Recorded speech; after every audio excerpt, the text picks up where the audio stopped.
Tajuk utama malam ini, jual minyak wangi tiruan, Instafamous kaut untung berganda. Rumah tiada tandas selama 2 tahun.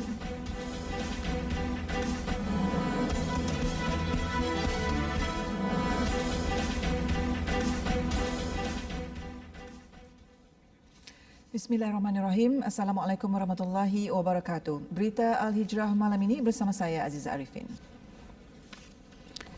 Taktik seorang wanita yang juga Instafamous kaut keuntungan puluhan ribu ringgit sebulan hasil jualan minyak wangi pelbagai jenama antarabangsa di syaki tiruan terbongkar. Ia selepas penguatkuasa KPDN HEP Selangor menyerbu sebuah kondominium di Seri Kembangan siang tadi. Menurut pengarah KPDN HEP Selangor, Muhammad Zikril Azan Abdullah, dalam serbuan itu kira-kira 1,000 botol minyak wangi tiruan dijumpai dalam rumah berkenaan.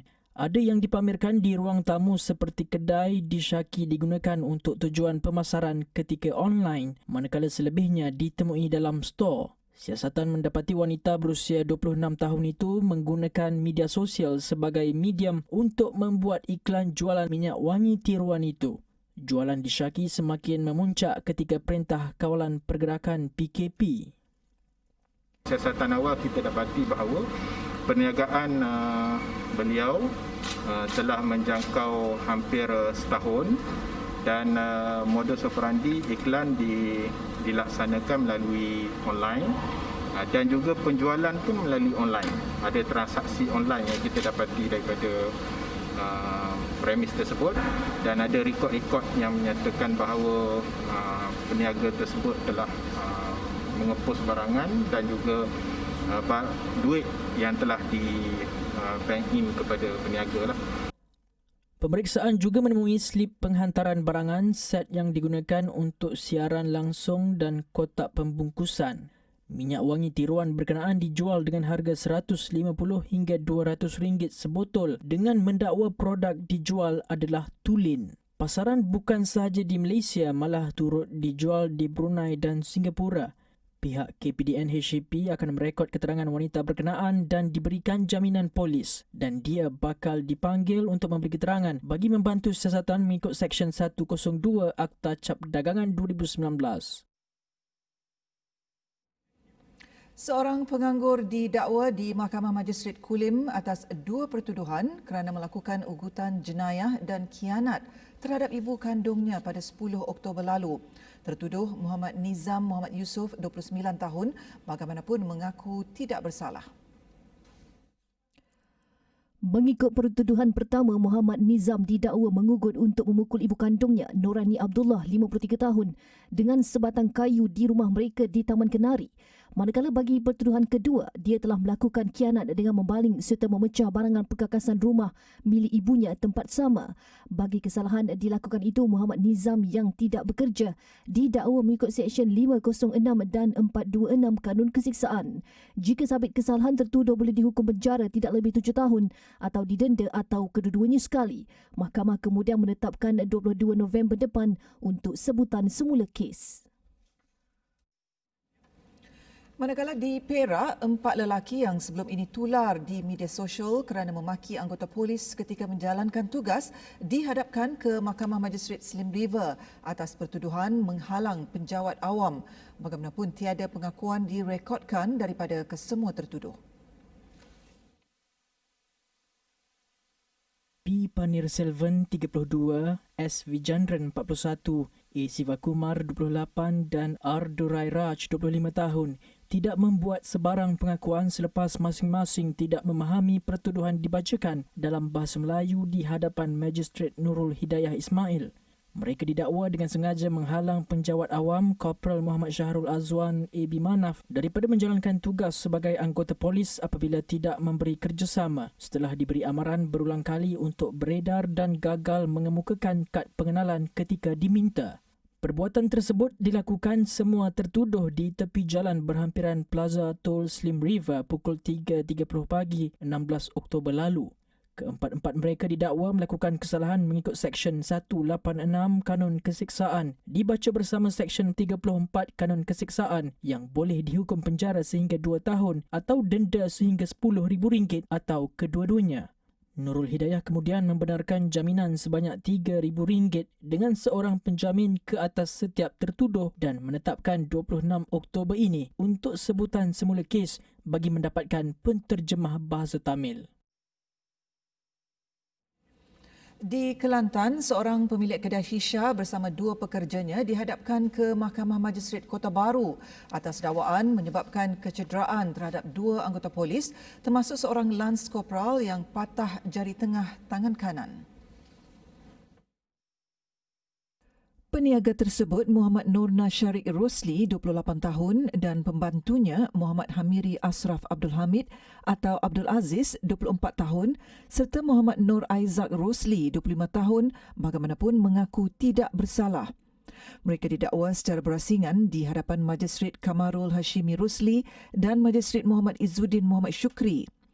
Menurut pertuduhan pertama, Muhammad Nur Nasharik didakwa dengan sengaja menyebabkan cedera parah ke atas Lance Corporal Tuan Hafizuddin Tuan Muhammad Sekuli sehingga menyebabkan cedera tulang tangan di sebuah bistro di Lembah Sirih, Kota Baru pada jam 8.15 malam 14 Oktober lalu. Pendakwaan dibuat mengikut Seksyen 325 Kanun Kesiksaan dan juga sabit kesalahan hukuman penjara maksimum 14 tahun dan denda. Bagi pertuduhan kedua, dia didakwa menggunakan kekerasan jenayah kepada seorang penjawat Inspektor Indrah Nahu dengan cara menumbuk dan mencakar ke arah muka sehingga mengalami kecederaan pada tarikh, masa dan lokasi sama. Bagi kesalahan itu, mereka didakwa mengikut Seksyen 353 Kanun Kesiksaan yang boleh dihukum penjara selama 2 tahun atau denda atau kedua-duanya sekali jika sabit kesalahan. Kes ditetapkan untuk sebutan semula pada 16 November depan. Sementara itu di Kedah, seorang tauke ketum tidak serik ditahan polis selepas kembali dicekuk polis. Namun kali ini ditahan bersama 1.5 tan daun ketum di Kampung Changdeng, Mukim Tekai Kiri, Naka malam tadi. Suspek merupakan pembekal terbesar sindiket pengedaran ketum untuk diedarkan ke Kelantan dan Padang Besar Perlis. Menurut Ketua Polis Daerah Padang Terap, Deputi Superintendent Mulkiaman Manzar, serbuan dilakukan sepasukan anggota dari Bahagian Siasatan Jenayah Narkotik IPD Padang Terap pada jam 12.30 malam.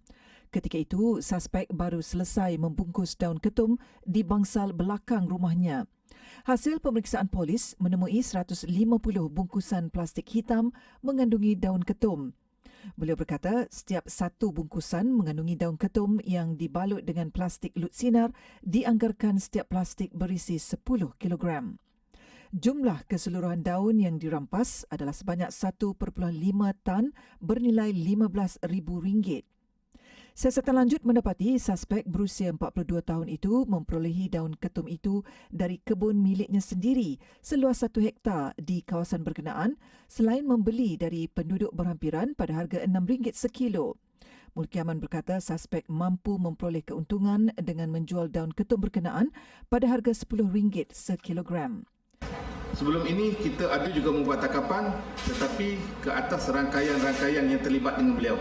So beliau ni licik sikit, susah nak tangkap. So dia punya rangkaian kita telah tangkap sebelum ni dan ini adalah tangkapan terbesar bagi daerah Padang Terap bagi tahun 2020 iaitu 1.5 tan daun ketum. Berdasarkan rekod, suspek pernah ditahan sebelum ini kerana kesalahan sama pada tahun 2015. Mulkiaman berkata suspek yang juga peniaga itu dipercayai sudah 3 tahun menjalankan kegiatan tersebut. Malah mampu menjual daun ketum 1,500 kilogram dalam sebulan berdasarkan permintaan. Suspek direman 4 hari bermula hari ini mengikut Seksyen 117 Kanun Prosedur Jenayah. Kes akan disiasat mengikut Seksyen 30/3 Akta Racun 1952 dan kesemua ketum itu dirampas untuk membantu siasatan.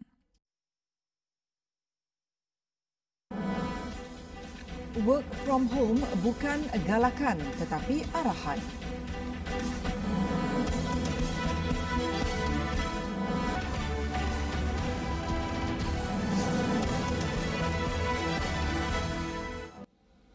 Alhamdulillah, bertemu kembali. Peniaga dan penduduk di Jalan Sultan Mahmud Kuala Ibai dekat Kampung Batu 5 menarik nafas lega selepas pokok ru besar berhampiran premis mereka telah diselenggara oleh Majlis Bandaraya Kuala Terengganu MBKT hari ini. Sebelum ini mereka bimbang dihempak pokok berkenaan selain boleh merosakkan premis dan harta benda. Menurut pemilik kedai makan Kamariah Saleh, dia lega apabila rungutan mereka telah didengari dan tindakan menebas dahan telah dilakukan. Dia juga turut lega kerana boleh berniaga tanpa rasa bimbang dengan keselamatan pelanggan dan pekerja ketika berada di premisnya. Mengucapkan banyak-banyak terima kasih kepada MPKT Kuala Terengganu dengan kerjasama mensegerakan tebang-tebang pokok yang telah repuk dahan-dahan ini, dan saya ucapkan banyak-banyak berterima kasih juga pada pihak TV Hal Hijrah dengan bekerjasama membuat reportan tentang pokok ini. Sementara itu, bagi peniaga lain, mereka bersyukur kerana kerja penyelenggaraan pokok ru di tepi jalan dilakukan segera sebelum kehadiran musim tengkujuh. Musim monsun membawa angin kencang dan ribut sering menyebabkan pokok tumbang menghempap rumah, kedai dan kenderaan yang lalu lalang serta membahayakan nyawa. Saya ucapkan terima kasih kepada pihak MBKT kerana mari menyelesaikan masalah ini. Kini mari tebang belakang dah pokok-pokok tinggi.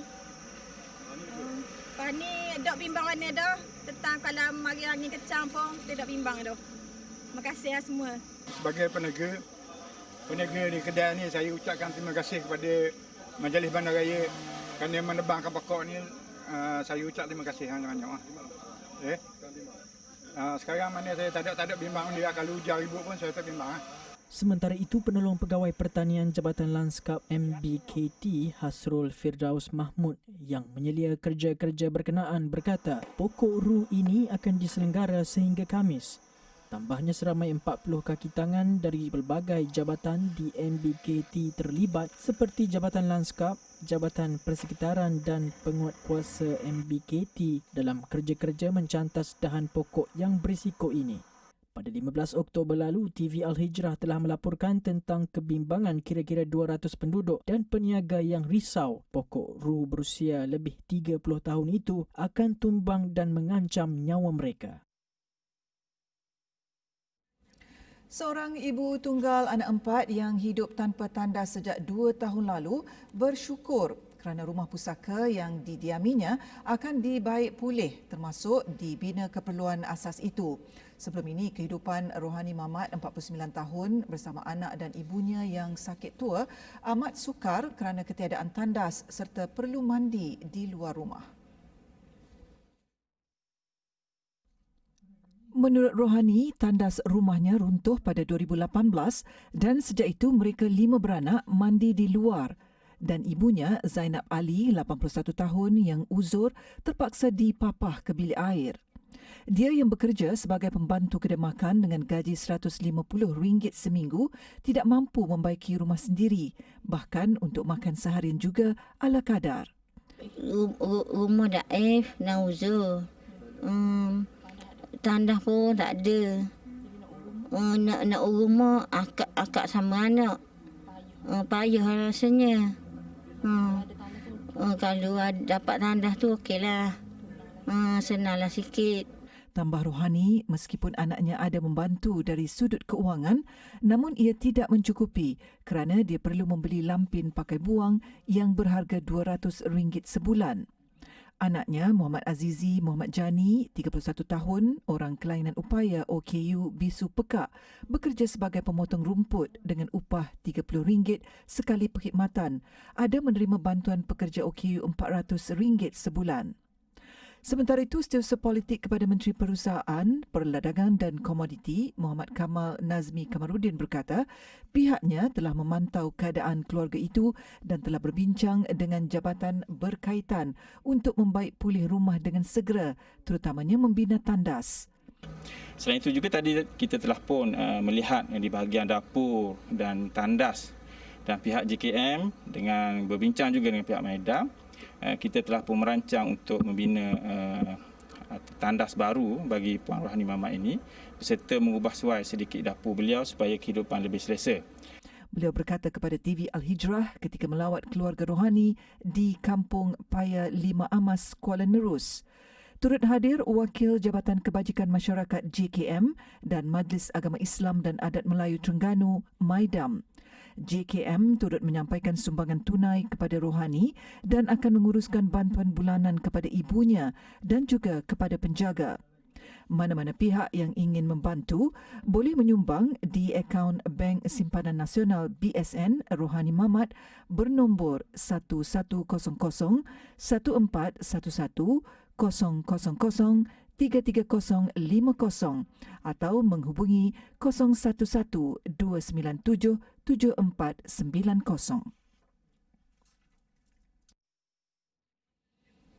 Seramai 8 penghuni pusat jagaan warga emas Darul Hanan di Kepala Batas disahkan dijangkiti positif COVID-19.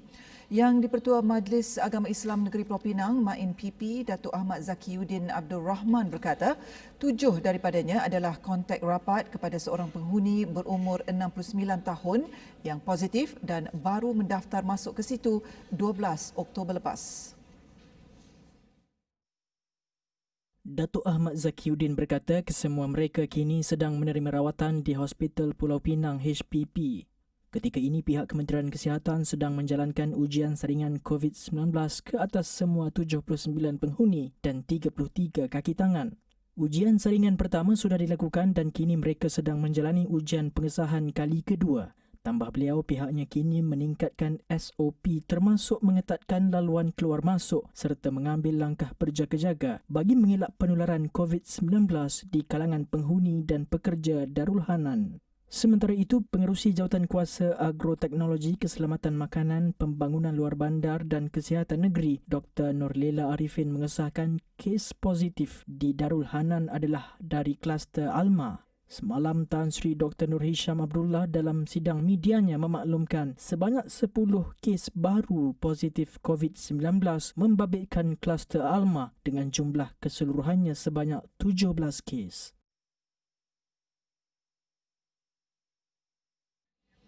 Sementara itu di Perak, 2 lagi sekolah ditutup mulai hari ini selepas ada kes positif COVID-19 dikesan membabitkan pelajar. Penutupan itu membabitkan Sekolah Menengah Kebangsaan Datuk Haji Muhammad Taib di Cemor dan SMK Raja Lob Nur Rashid di Tanjung Piandang yang mula ditutup pagi tadi.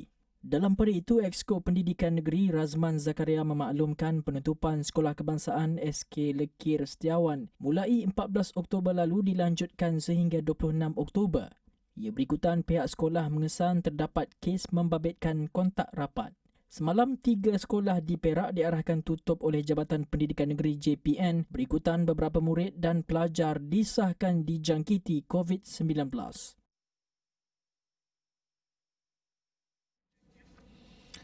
Lembah Kelang khususnya Selangor terus mencatatkan pertambahan kes dan kluster baharu setiap hari. Di Selangor sahaja 132 kes baru direkodkan hari ini dengan 84 kes dari kluster sedia ada termasuk 8 kes dari kluster berkait sejarah perjalanan ke Sabah.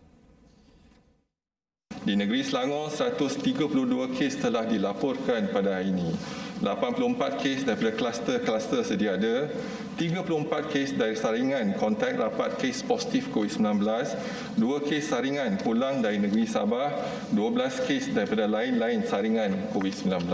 Sabah masih menjadi negeri tertinggi merekodkan kes baharu iaitu 673 dengan 260 kes dari kluster sedia ada. Sementara itu, 862 kes baru dilapor hari ini di mana 860 melibatkan penularan tempatan. Ia menjadikan 4 hari berturut-turut negara merekodkan kes baru lebih daripada 800 kes. Sementara itu, satu lagi kluster baru dikesan iaitu kluster Kertang di Kota Belud yang telah menjangkiti 21 individu. 3 lagi kematian dilaporkan hari ini, kesemuanya dari Sabah. Setakat hari ini, jumlah kematian meningkat kepada 193 kes. Inisiatif bekerja dari rumah buat pekerja sektor awam dan swasta di kawasan Perintah Kawalan Pergerakan Bersyarat PKPB bukan lagi galakan tetapi satu arahan. Menteri Kanan Keselamatan Datuk Seri Ismail Sabri Yaakob berkata, ketetapan baharu itu dijangka mengurangkan kira-kira 1 juta pekerja bertujuan memutuskan rantaian COVID-19. Dulu saya kata kita menggalakkan. Sekarang ni bukan kita menggalakkan lagi, kita mengarahkan. Jadi untuk maknanya tidak bukan galakkan lagi tapi arahan. MITI akan mengeluarkan arahan kepada sektor-sektor industri di bawah MITI, manakala Ketua Pengarah Perkhidmatan Awam KPPA akan mengeluarkan arahan kepada Perkhidmatan Awam. Jadi ini arahan bukan digalakkan. Jelas beliau, arahan bekerja dari rumah buat pekerja pengurusan dan pengawasan di zon merah itu berkuat kuasa Khamis ini sehingga tamat PKPB. Arahan itu melibatkan 800,000 pekerja di sektor industri, manakala 200,000 pekerja di sektor awam. Ia ditetapkan menerusi mesyuarat khas susulan terdapat 9 kluster dilaporkan di tempat kerja di Selangor. Bagi pekerja yang perlu berada di pejabat seperti bertugas di bahagian keuangan, penguatkuasaan dan kebajikan, majikan diarah mengeluarkan surat pelepasan perjalanan bagi setiap kaki tangan. Tambah Datuk Seri Ismail, pekerja yang tidak tergolong dalam kumpulan yang tidak dibenarkan bekerja dari rumah dan tinggal di kawasan zon merah, mereka perlu melakukan saringan dan kos akan ditanggung oleh Perkeso.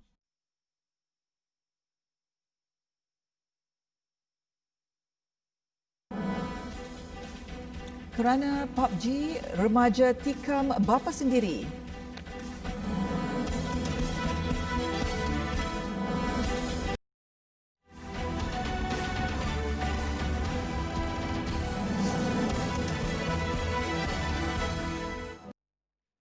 Bertemu kembali, sedikit perkembangan di luar negara.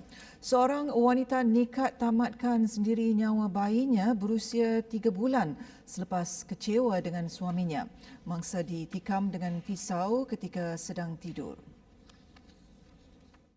Kejadian berlaku di daerah Indi Selatan yang terletak di wilayah Nusa Tenggara Timur. Menurut laporan media tempatan, ketika insiden kemarin sekitar jam 2 petang, bapa bayi berkenaan dikatakan sedang leka bermain daun teruk. Mangsa meninggal dunia ketika dalam perjalanan ke hospital. Difahamkan ibu mangsa kesal dengan tindakan suaminya yang jarang bekerja dan mengakibatkan mereka mengalami kesempitan hidup. Suspek dikatakan hadapi tekanan perasaan kerana masalah ekonomi keluarga hingga menyebabkan dia tergamak melakukan perbuatan kejam itu. Menurut polis, suspek mengambil pisau di dapur dan kemudian menikam anaknya ketika mangsa nyenyak tidur. Suspek kini ditahan polis untuk siasatan lanjut. Lain pula di India, berang ditegur kerana terlalu lama bermain PUBG. Seorang lelaki sanggup tikam bapa. Tidak cukup setakat itu, dia juga bertindak mencederakan diri sendiri dan dilapor kritikal. Menurut portal Times Now News, kejadian berlaku di daerah Meerut, Uttar Pradesh. Bapanya yang dikenali sebagai Irfan dikejarkan ke hospital, manakala suspek Amir turut menerima rawatan di hospital sama. Jurucakap polis tempatan Divish Singh berkata suspek menikam ayahnya dengan senjata tajam selepas berang dengan teguran ayahnya itu. Amir turut bertindak mencederakan orang awam yang cuba menenangkannya. Sebelum ini, terdapat beberapa kes kematian di India membabitkan kanak-kanak dan remaja yang ketagih bermain PUBG. Alaska dilanda gempa bumi kuat dengan magnitud 7.5 selain tsunami kecil tercetus di luar pantai Alaska. Susulan lambaran tsunami yang dikeluarkan, sejumlah penduduk dipindahkan ke kawasan tinggi. Setakat ini tiada laporan tentang kematian dan kecederaan berikutan tsunami tersebut. 2 ombak kecil turut berlaku di sebuah bandar kecil Sandpoint kira-kira 100 km dari pusat gempa bumi sedalam 40 km. Zon yang dijangka berisiko tinggi dan terjejas akibat tsunami itu adalah seluas ratusan kilometer di kawasan timur laut Alaska sehingga ke Cook Inlet. Amaran tsunami itu kemudian diturunkan kepada sederhana. Gegaran gempa bumi itu dapat dirasakan di bandar King Cove iaitu pusat komuniti semenanjung Alaska tetapi dipercayai tidak membawa kerosakan besar. Gempa bumi kuat itu diikuti dengan 5 gegaran berukuran 5.0 magnitud atau lebih kuat lagi. Negeri itu pernah dilanda dengan gempa bumi sekuat 9.2 magnitud pada Mac 1964 yang paling kuat pernah direkodkan di Amerika Utara. Ia membawa kemusnahan dan tsunami melanda Teluk Alaska, pantai barat AS dan Hawaii. Lebih 250 orang terbunuh dalam kejadian itu. Sekian berita Al-Hijrah. Sebelum berpisah, renungi mutiara kata dari Saidina Ali bin Abi Talib yang bermaksud, orang yang berakal jika diam dia berfikir, jika bicara dia berzikir dan jika melihat dia belajar. Terima kasih kerana menonton. Assalamualaikum warahmatullahi wabarakatuh dan selamat malam.